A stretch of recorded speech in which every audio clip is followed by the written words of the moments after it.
Amigos, amigas, tenhamos confiança e fé. Essa aflição que se abate sobre o nosso estado também vai passar. Eu sou Antônio Nascimento, estamos na presidência da FERGS, acompanhando diretamente com as nossas lideranças, com os nossos irmãos de todas as regiões do estado, especialmente aquelas mais atingidas, os dramas para sobrevivência, para salvar vidas, para estender a mão em solidariedade emergencial. As imagens que as mídias nos trazem realmente são quase que inacreditáveis. Vivemos tempos desafiadores que nós espíritas entendemos. É a transição planetária, que na sequência de uma pandemia, dos desafios que o mundo globalmente ainda passa, também nós vivenciamos com um nível superlativo. Mais do que nunca é momento de união, de fraternidade, de fé e de esperança.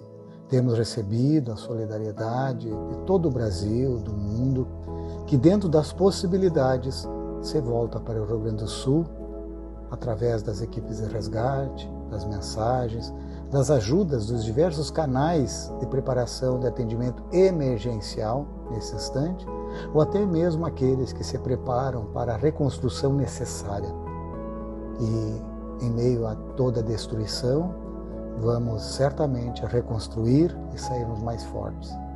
Certamente estamos nos despedindo de muitas almas queridas, afetos que retornam à pátria espiritual. Muitos de nós estão vivenciando perdas de anos de trabalho, seus lares, a sua posição de segurança, o seu ninho, o seu aconchego.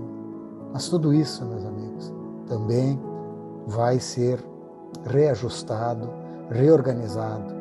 Não podemos em nenhum momento perder a fé e a esperança. Por isso, entre tantas ações que a Federação Espírita, com a sua diretoria, com as suas equipes de trabalho, com as suas lideranças tem feito, estamos nos organizando para iniciar uma campanha de fé no futuro, da certeza de que sairemos mais fortes, unidos, e que esta solidariedade, esta fraternidade que vemos, gestos tão bonitos nesse momento, possa ser uma constante, e dessa forma possamos pavimentar mais sobre os escombros de um mundo velho, um mundo de regeneração, um mundo onde todos nós possamos ter a oportunidade da serenidade e da paz. Ainda teremos provas, ainda teremos aflições, mas não podemos em nenhum momento perder o bom ânimo, como nos disse o Cristo. Ele, o nosso caminho para a verdade, para vencer o mundo, é e deve continuar sendo sempre o nosso norte. Fiquem em paz, contem conosco, estamos juntos na dor, na superação e no caminho rumo à felicidade possível. Abraço a todos.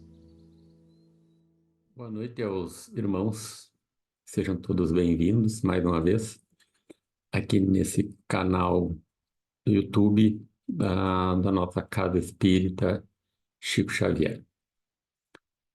Convidamos os irmãos então a fechar os olhos e acompanhar a reflexão da prece inicial, que vai propiciar, através da presença dos mentores espirituais, a presença de Jesus através da sua imagem, que nós a mentalizemos, atraindo vibrações de fortalecimento, de fé, nesse momento de reflexão que a doutrina espírita traz para nós. Nesse momento nós pedimos a proteção para nós, para os nossos lares, para os nossos familiares e também para os irmãos lá fora. Nosso estado, mais uma vez, enfrenta dificuldades em funções das chuvas, e aqueles que possam estar sendo afetados possam ter a fortaleza da fé, da confiança, do reerguimento, e que aquelas autoridades envolvidas no processo tenham o melhor discernimento nas soluções dessas questões e nós, na medida da condição de cada um, possamos também contribuir materialmente e espiritualmente através das nossas orações. E assim nós iniciamos a nossa reflexão da noite de hoje. Bem, a nossa reflexão de hoje, nós trouxemos uma pequena passagem da obra Gênesis.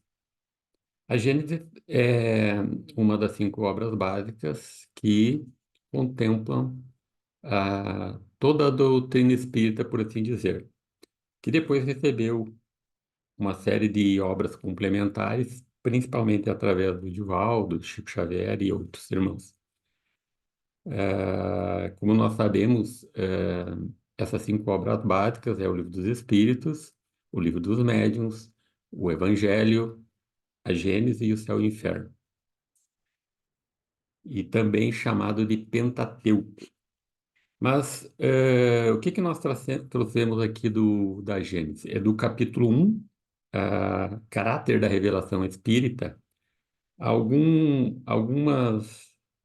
parágrafos, mas que nós julgamos bem interessantes para nós refletirmos esta noite, que diz assim: a ciência moderna, isso aqui é o item 18 do capítulo 1, a ciência moderna abandonou os 4 elementos primitivos dos antigos e de observação em observação, chegou à concepção de um só elemento gerador, gerador de todas as transformações da matéria.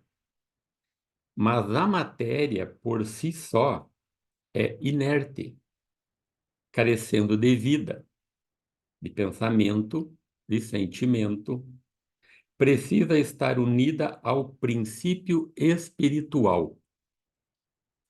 O Espiritismo não descobriu nem inventou este princípio, mas foi o primeiro a demonstrar-lhe, por prova inconcussas, a existência.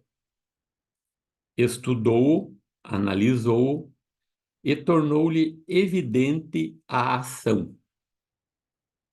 Ao elemento material, juntou ele o elemento espiritual. Elemento material e elemento espiritual, esses os 2 princípios, as 2 forças vivas da natureza. Pela união indissolúvel deles, facilmente se explica uma multidão de fatos até então inexplicáveis. Antes ainda da gente abordar um pouquinho mais isso que eu li aqui, eu queria ler a nota de rodapé do Kardec, que fala sobre o termo elemento que é tratado aqui. Diz assim: a palavra elemento não é empregada aqui no sentido de corpo simples, elementar, de moléculas primitivas, mas no de parte constitutiva de um todo. Nesse sentido, pode dizer-se que o elemento espiritual tem parte ativa na economia do universo.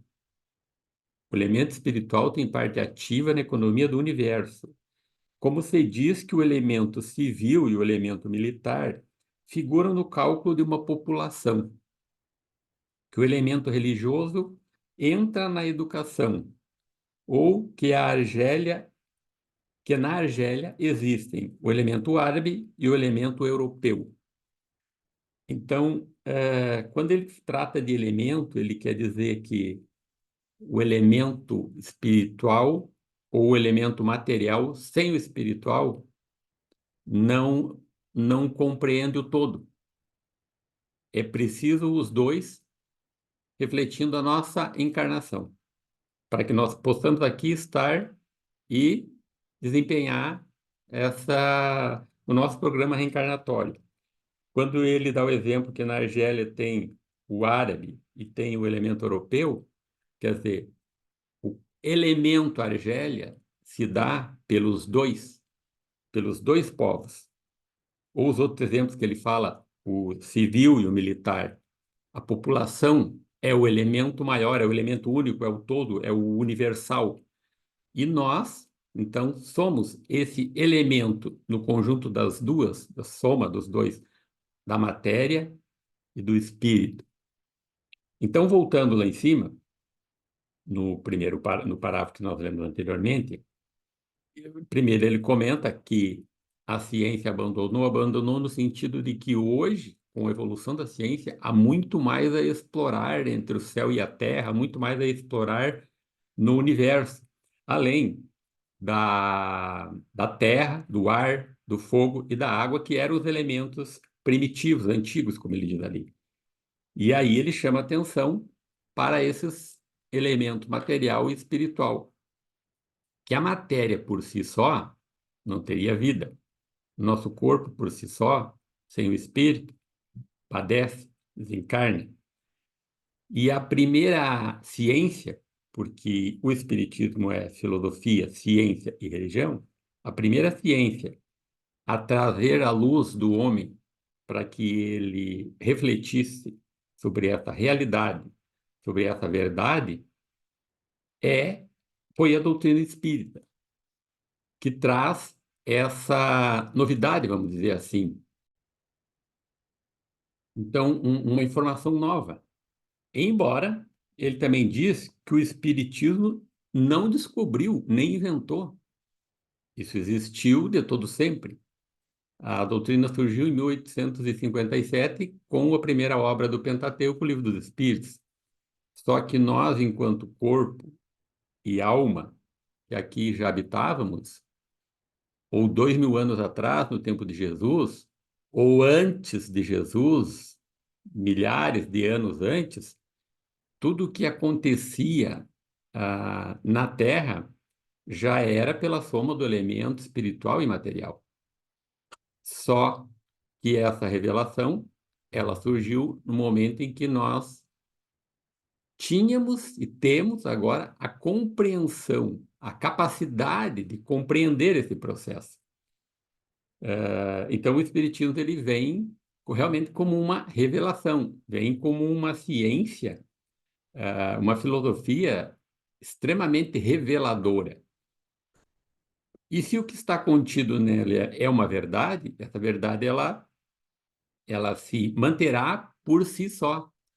Embora alguns ainda não tenham suas dúvidas ou não acreditem, não aceitem, né? Alguns até talvez até combatem, sendo uma verdade, não haverá como contrariá-la ao ao longo do tempo. Ela se manterá. E então, o que aconteceu quando Kardec ouviu falar das mesas girantes ou mesas dançantes? Kardec era um pesquisador, um professor, um filósofo extremamente inteligente, e o seu primeiro raciocínio, o primeiro convite que chegou para ele em ir verificar, participar de uma reunião daqueles fenômenos das mesas dançantes, ele recusou, porque não tinha lógica, não tinha racionalidade em uma mesa bater, se mexer, ou fazer algum tipo de barulho. Só que aí, por insistência, e no momento oportuno em que ele resolveu participar de uma dessas reuniões, ele percebeu que havia uma inteligência por trás da matéria. Então, é o que está sendo trazido aqui. Existia um elemento a mais do que simplesmente a mesa, simplesmente a matéria da madeira que compunha a mesa. E aí aquilo aguçou a sua curiosidade de pesquisador, de professor, né? Bem, sabemos que ele veio com essa, essa missão, né? De decodificar a doutrina, e na qual ele foi extremamente bem sucedido, e agora nós temos esse material vasto e amplo que podemos pesquisar, nos deleitar, compreender melhor o nosso processo enquanto criaturas reencarnadas, elementos da matéria e do espírito num corpo único, né? No nosso processo evolutivo. E aqui no finalzinho ainda, ele coloca que são princípios, forças vivas da natureza, que sempre existiu do todo sempre, antes da doutrina espírita, né? E só que agora é que nós passamos a compreender melhor e a própria ciência começa a despertar, a estudar essa questão e como nós temos a verdade, ela sempre se manterá. Seguindo aqui, a Gênese nos diz ainda o seguinte: o mesmo se dá com o espiritismo relativamente à magia e à feitiçaria, que se apoiavam também na manifestação dos espíritos, como a astrologia no movimento dos astros, mas ignorantes das leis que regem o mundo espiritual. Misturavam com essas relações práticas e crenças ridículas com as quais o moderno espiritismo, fruto da experiência e da observação, acabou. Certamente, a distância que separa o espiritismo da magia e a feitiçaria é maior do que a que existe entre a astronomia e a astrologia, a química e a alquimia. Confundi-las é provar que a nenhuma se sabe patavina. Então, aqui ele provoca uma reflexão sobre a astrologia e a astronomia, que é, e vai nos chamando a atenção à evolução da própria ciência, a alquimia e a química, que a alquimia é uma ciência mais atrasada e a química já mais evoluída. Então, quando se fala que o espiritismo seria uma ciência da feitiçaria ou da magia, é o equívoco humano que ainda também não tem a compreensão plena do valor, da presença dessa ciência, dessa doutrina, dessa filosofia. Ele me recorda agora de uma passagem da obra Paulo e Estevão, que quando Saulo foi até a, a mansão do caminho, melhor dizendo, até a casa do caminho, porque o Saulo soube de Estevão que as pessoas estavam bastante encantadas com as pregações de Estevão. E Saulo já começava com a perseguição aos cristãos.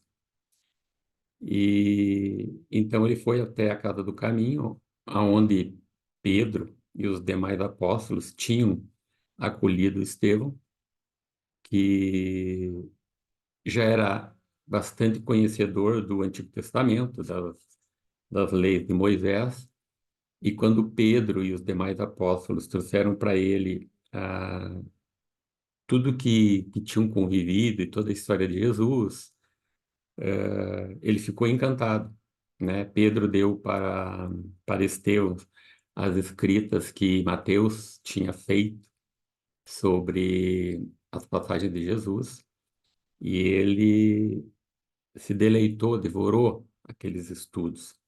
Então, numa fé fortalecida que ele já tinha antes de conhecer Jesus, através dos apóstolos, ele aumentou ainda mais a sua fortaleza de alma, a sua fortaleza espiritual. Então, ele tinha um espírito de um grande potencial, de uma grande resignação. E, em função disso tudo, ele começou a se destacar. E Saulo, que já começava a perseguir os cristãos, foi até a casa do caminho. E numa circunstância em que ele provocou uma discussão com Estevão, e Estevão sempre muito ponderado, né? Debatia num nível assim irretocável, o que deixava Saulo muito irritado. Quando surgiu uma mãe com uma filha doente, não me lembro se era surda ou era cega, e pedindo auxílio, e Estevão curou a menina. E, e Saulo foi testemunha, com os seus próprios olhos, foi testemunha daquela cura. Mas no seu orgulho, na sua cegueira, né, como doutor da lei, ele acabou mandando prender e condenou Estevão, afirmando que o que ele fazia era sacrilégio e feitiçaria. Eu me recordei em função do que aqui fala que muitas pessoas faziam essa comparação de espiritismo com feitiçaria, né? Então, com o mesmo equívoco que o Saulo teve na época, a gente se equivoca. Muitas pessoas ainda conduzem certas questões de maneira equivocada, né? Comparando, por exemplo, o espiritismo à feitiçaria. Alguns anos atrás, irmãos nossos que iniciaram casas espíritas nas diversas cidades no Brasil, por vezes tinham que estudar ou estudar em lares, grupos que já tinham curiosidade, que se afinizavam e que buscavam compreender e divulgar a doutrina espírita, não podiam se colocar muito à mostra, né? Porque não era visto com bons olhos pela grande maioria da sociedade. Mas, como a gente comentou no início, se isto que nós estamos estudando e acreditando e buscando como uma luz para a nossa vida é uma verdade, cada vez mais essa luz vai se expandir, vai alcançar mais almas, mais corações, né? Tanto é que pessoas de outras religiões, mesmo sem deixar de seguir as suas religiões, principalmente o catolicismo, que é o que a gente mais conhece, e a quantidade de pessoas com as quais a gente convive, uma grande maioria são católicas, dizem-se simpatizantes, né? Ou têm alguma obra espírita, leem, já frequentaram uma casa espírita, mas continuam sendo católicas. Ou seja, não há nada de errado, pelo contrário, né? Acho que a gente deve ficar na religião que nos faz bem, né? Mas por que que as pessoas simpatizam, gostam de dizer que acreditam em algumas coisas ou que certas coisas que elas leem ou escutam do Espírito ou leem nas obras, aquilo para elas é um conforto e traz uma verdade, porque sendo uma verdade nos tocará de alguma forma, inevitavelmente. Claro, dentro da capacidade, da compreensão de cada um, no seu tempo. Isso vai acontecendo. Na sequência, então, o simples fato de poder o homem comunicar-se com os seres do mundo espiritual traz consequências incalculáveis da mais alta gravidade. É todo um mundo novo que se nos revela e que tem tanto mais importância quanto a ele hão de voltar todos os homens sem exceção. Eu achei bem interessante essa passagem que diz assim que traz consequências incalculáveis da mais alta gravidade. Claro, se nós imaginávamos que a vida era única, que era só esta, e era o que existia de material, de físico, e ao morrermos, tudo acabava. De repente vem uma ciência, uma doutrina que diz: não, calma aí, não é bem assim. A vida continua. É só um corpo que perece, mas a nossa alma continua. Existe uma vida futura no mundo espiritual e a gente retorna para continuar esse aprendizado. Opa, isso é uma mudança extraordinária, mas dá uma nova luz, né? Então a gente passou a compreender muitas coisas, e o porquê dos sofrimentos, por que que algumas pessoas nascem já com defeito físico e outras não. A doutrina espírita vem explicar. É porque a gente já se equivocou em vidas passadas, mas então isso tem uma razão, isso tem uma lógica, né? Se a gente usar da inteligência, da razão, parece mais lógico, porque senão Deus não estaria sendo justo em trazer alguns para o mundo com um corpo são e outros não. Mas aí se explica por quê, né? Então, o conhecimento de tal fato não pode deixar de acarretar, generalizando-se, profunda modificação nos costumes, caráter, hábitos, assim como nas crenças que tão grande influência exerceu sobre as relações sociais. Então, a gente tinha uma crença, a sociedade já seguia certos princípios, né, de moralidade, de crença em Deus, né? Mas aí vem a doutrina que amplia de forma muito significativa esses horizontes e que faz com que a gente comece a refletir um pouco melhor sobre a nossa condição e conhecer melhor a nós mesmos, conhecer o nosso processo. Se nós estamos aqui numa caminhada que não é de agora, não é do dia que a gente nasceu, não é um número de anos, 30, 40, 50, 60, 80 que estão vivendo aqui, que compõe a nossa história, né? Então vem uma doutrina nos falar sobre isso, né? E que existem o mundo espiritual, existem outros mundos habitados. Opa, se abriu um universo enorme. Inclusive, essa doutrina explica melhor todo esse universo se nós formos nos aprofundar no estudo só das obras básicas, falando só das 5 obras básicas, mas aí muito mais com as obras complementares, né? E aí ele vai falar aqui, então, que a revelação que é essa doutrina. Por isso que o capítulo está tratando do caráter da revelação espírita, e que, de fato, ela é uma grande revelação. É uma revolução completa a operar-se nas ideias. Revolução tanto maior, tanto mais poderosa, quanto não se circunscreve a um povo, nem a uma casta, visto que atinge simultaneamente pelo coração todas as classes, todas as nacionalidades, todos os cultos. Nós sabemos que as doutrinas, as religiões, os povos, os cultos que acreditam na reencarnação não vem só da doutrina espírita, mas outras já têm já tinham essa crença, né?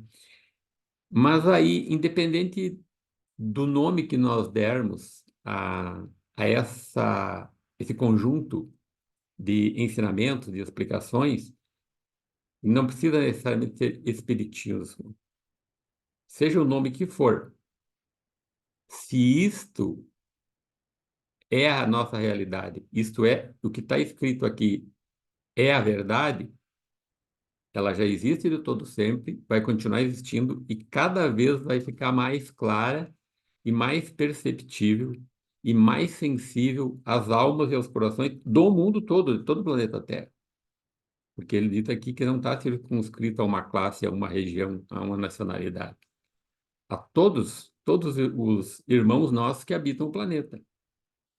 Razão há, pois, para que o Espiritismo seja considerado a terceira das grandes revelações. Vejamos em que essas revelações diferem e qual o laço que as liga entre si. Então, se o Espiritismo é a terceira revelação, ele vai falar um pouquinho da primeira e da segunda revelação, que são Moisés e o Cristo. Então, falando da primeira, Moisés, como profeta, revelou aos homens a existência de um Deus único, soberano Senhor e orientador de todas as coisas. Promulgou a lei do Sinai e lançou as bases da verdadeira fé. Como homem, foi o legislador do povo pelo qual essa primitiva fé, purificando-se, havia de espalhar-se por sobre a terra. Então, Moisés teve um papel grandioso, fundamental. em uma época em que o povo era muito bruto, muito ignorante. Ele tinha que ser bastante rigoroso com algumas regras, até meio assustar o povo para poder contê-los na sua brutalidade, na sua ignorância. Mas ele trouxe, né, falou que o Deus é único, trouxe os 10 mandamentos, né, e isso tudo marcou, né, e sensibilizou o povo na época, tanto que aí foi escrito o Velho Testamento, né, que era sobre o qual Saulo se debruçava quando discutia com Estevão, que Estevão, como eu comentei, Estevão já dominava o Antigo Testamento, mas na sua capacidade de compreender o Cristo, embora quando ele soube do Cristo, o Cristo já tinha sido crucificado, conheceu através dos apóstolos e das escritas, que os apóstolos que conviveram com Cristo fizeram, e ele tinha a amplitude desse conhecimento e a sensibilidade, né? A mesma coisa que acabou acontecendo com o Paulo, quando se converteu a Paulo, depois que Jesus apareceu para ele, ele passou por todo um processo. Era uma alma que tinha as habilidades para conhecer o Cristo e viver o Cristo intensamente, que foi o que Paulo fez depois, né? Mas naquele momento ali, o seu orgulho, a sua arrogância não permitia, ele estava cego. Então, Moisés realmente teve um papel fundamental como essa primeira revelação. Aí, o Cristo, tomando a antiga lei, que é a lei de Moisés, o que é tomando da antiga lei o que é eterno e divino e rejeitando o que era transitório.